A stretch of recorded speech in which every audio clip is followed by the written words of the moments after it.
بسم اللہ الرحمن الرحیم۔ السلام علیکم دوستو، میرا نام ہے جوار حسین اور میں آپ سب کو اپنے یوٹیوب چینل پر خوش آمدید کہتا ہوں۔ نہج البلاغہ کے حصہ سوم سے جو مختصر حکیمانہ کلمات میں نے منتخب کیے تھے، ان کی ویڈیوز کا سلسلہ آج تکمیل کو پہنچ رہا ہے۔ انشاءاللہ ہم آنے والے دنوں میں وہ حکیمانہ کلمات منتخب کریں گے جو قدر طویل ہے، لہذا ہماری ویڈیوز کو مکمل دیکھا کریں۔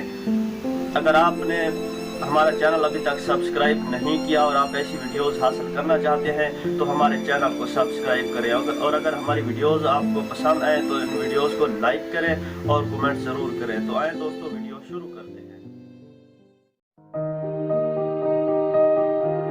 آخرت کے لیے بہت برا توشہ ہے بندگان خدا پر ظلم و تعدی کرنا۔ 202.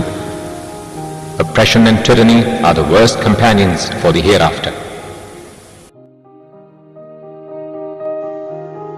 بلند انسان کے بہترین افعال میں سے یہ ہے کہ وہ ان چیزوں سے چشم پوشی کرے جنہیں وہ جانتا ہے۔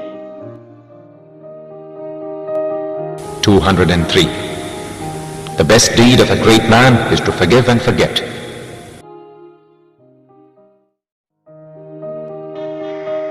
زیادہ خاموشی روب و ہیبت کا باعث ہوتی ہے اور انصاف سے دوستوں میں اضافہ ہوتا ہے۔ لطف و کرم سے قدر و منزلت بلند ہوتی ہے، جھک کر ملنے سے نعمت تمام ہوتی ہے، دوسروں کا بوجھ بٹانے سے لازماً سرداری حاصل ہوتی ہے، اور خوش رفتاری سے کینہ ور دشمن مغلوب ہوتا ہے، اور سر پھرے آدمی کے مقابلہ میں بردباری کرنے سے اس کے مقابلہ میں اپنے طرفدار زیادہ ہو جاتے ہیں۔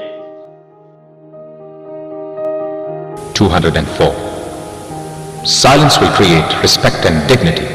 Justice and fair play will bring more friends. Benevolence and charity will enhance prestige and position. Courtesy will draw benevolence. Service of mankind will secure leadership. And good words will overcome powerful enemies. طمع کرنے والا ذلت کی زنجیروں میں گرفتار رہتا ہے۔ 205. A greedy man will always find himself in the shackles of humility. ایک جماعت نے اللہ کی عبادت ثواب کی رغبت و خواہش کے پیش نظر کی، یہ سودا کرنے والوں کی عبادت ہے، اور ایک جماعت نے خوف کی وجہ سے اس کی عبادت کی، یہ غلاموں کی عبادت ہے، اور ایک جماعت نے عذر و شکر و سپاس گزاری اس کی عبادت کی، یہ آزادوں کی عبادت ہے۔ 206. There are people who worship Allah to gain His favors. This is the worship of traitors. There are some who worship Him to keep themselves free from His wrath. This is the worship of slaves.